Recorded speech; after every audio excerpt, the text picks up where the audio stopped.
Hello everyone, আজকে আমাদের recipe mango ice cream. এটা বানানোর জন্য আমাদের দুধ, চিনি, আম, এলাচ, মিল্কমেড এবং আমুল ফ্রেশ ক্রিম লাগবে। প্রথমে একটা আমকে ছোটো ছোটো করে এরকম কেটে নেব। তারপরে একটা মিক্সিং জারে সে আমটাকে দেওয়ার পরে আমরা ওর মধ্যে আমুলের ফ্রেশ ক্রিম দিয়ে দেবো। তারপরে আমরা এর মধ্যে মিল্কমেডটা দিয়ে দেবো। মিল্কমেডটা দেওয়া হয়ে গেলে আমরা এর মধ্যে চিনি দিয়ে দেবো। তারপরে এর মধ্যে আমরা ওই এলাচটাকে একটু থেতো করে দিয়ে দেবো।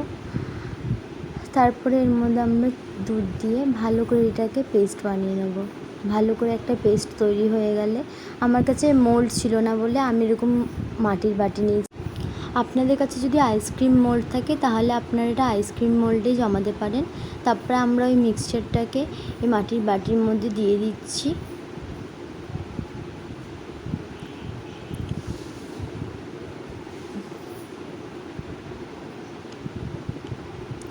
সবকটা বাটিতে দেওয়া হয়ে যাওয়ার পরে আমি এটা ওভারনাইট ডিপ ফ্রিজে রেখে দেবো। ততক্ষণ আমি এখানে কাজু, কিশমিশ এবং আলমন্ডটাকে ছোটো ছোটো টুকরো করে কেটে নিয়েছি। ফ্রিজ থেকে বের করার পরে আইসক্রিমটাকে আমরা ওর মধ্যে এবার আমাদের যে কাজু কিশমিশটাকে টুকরো টুকরো করে রেখেছিলাম সেটাকে ভালো করে দিয়ে আমরা আমাদের আইসক্রিমটাকে ভালো করে সাজিয়ে নেব।